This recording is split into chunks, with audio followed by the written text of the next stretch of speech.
Est-ce que toi aussi tu as honte de la femme que tu étais? De certains choix que tu as faits, de certaines choses que tu as acceptées? Ou aussi, de certaines attitudes que tu as pu avoir ou que tu voudrais effacer? Alors aujourd'hui, on parle de ça. L'autre jour, j'ai lu une phrase et franchement cette phrase m'a agacée. «La femme que tu étais avant a disparu et c'est tant mieux». Je comprends ce que ça veut dire. On voit à quel point cette phrase, elle pourrait être libératrice. Elle se veut libératrice. Mais il y a quelque chose qui me dérange profondément là-dedans. Parce que derrière cette phrase, hein, il y a toujours cette idée que celle que tu étais avant n'était pas la bonne. Tu sais, celle avant la séparation, celle avant le divorce, celle avant le mauvais choix que tu regrettes, celle du moment où tout a basculé, celle que tu ne veux plus voir. Tu sais, c'est un peu comme si tu disais, bah, c'est ça, voilà, tu veux plus la voir. Celle-là, bon, c'est bon, je ne veux plus la voir.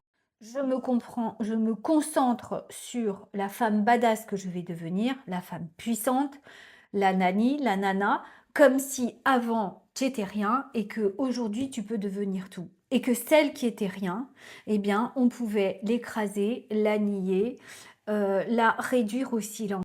Est-ce que tu sens la violence de ça? Tu vois, moi, quand j'en parle, je suis émue, j'ai des frissons, je suis émue, j'ai envie de pleurer parce que c'est encore, quand je lis ça, c'est encore comme si on me disait encore, bah, tu vois bien, celle que tu étais avant, elle n'était pas assez.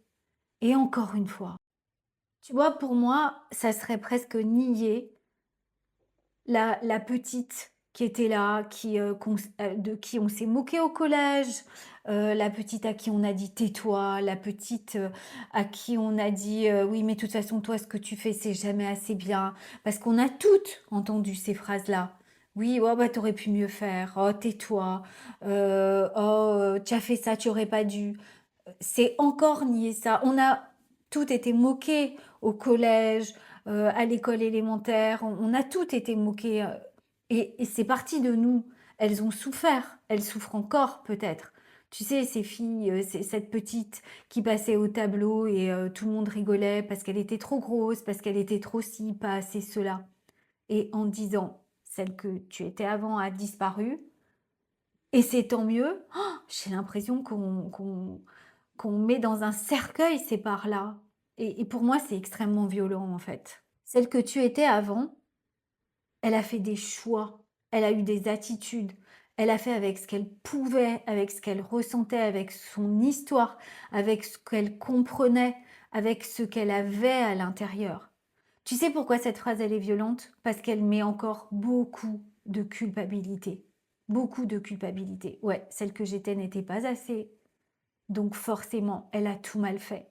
Elle n'a pas été une bonne mère, elle n'a pas été une bonne épouse, elle n'a pas été une bonne je sais pas quoi. Tu vois la violence du truc? Parce qu'on a toutes des moments comme ça où on se dit: «Mais pourquoi j'ai fait ça? Comment j'ai pu accepter ça? Bien sûr, j'aurais dû être différente». Et ça, c'est encore appuyer sur, la part qui se sent coupable, remettre encore une couche de culpabilité et de violence. Mais en réalité, qui décide de «c'est bien, c'est pas bien»? Qui décide de ça? Mais toi, quand tu adhères à ce genre de phrase, eh bien, c'est comme si tu regardes avec le fil qui dit: «Tu aurais dû mieux faire, tu aurais dû comprendre». Tu aurais dû voir, tu aurais dû anticiper, tu aurais dû savoir. Et c'est le filtre que tu as eu toute ta vie, le fil qui te fait croire qu'il y a quelque chose qui va pas chez toi, qui n'allait pas chez toi et qui continue de ne pas aller chez toi. Sauf si à un moment donné, cette femme-là disparaît et c'est tant mieux. Mais non, c'est pas tant mieux. Et cette femme-là, elle n'a pas à disparaître. Quand tu fais ça, tu ne regardes pas ton passé avec neutralité comme on doit le faire, mais tu regardes ton passé à travers la honte qu'on t'a fait ressentir toute ta vie, que tu as ressenti toute ta vie. Il y a eu des périodes où je regardais certaines périodes de ma vie avec une honte immense. Comment j'ai pu être comme ça? Comment j'ai pu accepter ça? On l'a toute fait. Et je réalisais que je ne regardais pas vraiment ce qui s'était passé. Je regardais à travers ce filtre, toujours le même, qui me disait: «Tu aurais dû être mieux, tu aurais dû savoir, tu aurais dû mieux faire» et qui me faisait me sentir coupable et sale. Ça, c'est vraiment la honte toxique aussi. Et quand tu adhères à ce genre de phrase, hein, eh bien, tu crois que tu peux devenir différente et devenir enfin la femme qui fera les bons choix, qui fera ce qu'il faut, qui n'aura plus à regretter ce qu'elle a fait. Comme s'il y avait les bons choix, comme s'il y avait l'attitude qu'il faut, comme s'il y avait des choses à regretter. Mais en fait, c'est la vie. La vie nous traverse. On fait ce qu'on peut. On fait avec ce qu'on a. Il n'y a rien à regretter. Il y a juste à le vivre et l'accepter. Et même le vivre avec la culpabilité. Et la culpabilité, si elle est là, on lui fait de la place. On ne peut pas du jour au lendemain devenir une nouvelle personne comme ça et en niant, et en tout cas certainement pas en niant celle qu'on a été. Certainement pas.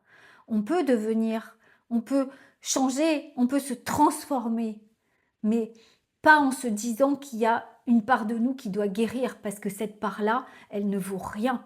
Elle ne savait pas, elle n'a pas su faire, elle n'a pas fait ce qu'il fallait. Certainement pas. Non, on l'accueille, cette femme-là. C'est nous, cette femme. Elle va pas disparaître, elle est là. Et elle va pas guérir, puisqu'il n'y a rien à guérir, il n'y a rien à devenir. Il y a juste à faire de la place. Donc tu vois cette phrase hein, qui a l'air tellement libératrice, eh bien, elle te confirme ce que tu crois déjà savoir. C'est que la toi d'avant n'était pas top. C'est que la toi d'avant, elle aurait pu mieux faire. Je vais te dire un truc. Non, la toi d'avant n'a pas besoin de disparaître. Non, tu n'as pas besoin de devenir quelqu'un d'autre. Par contre, tu as besoin d'arrêter de te regarder à travers ce filtre de pas assez, à travers ce filtre qui acquiesce à ce genre de phrase.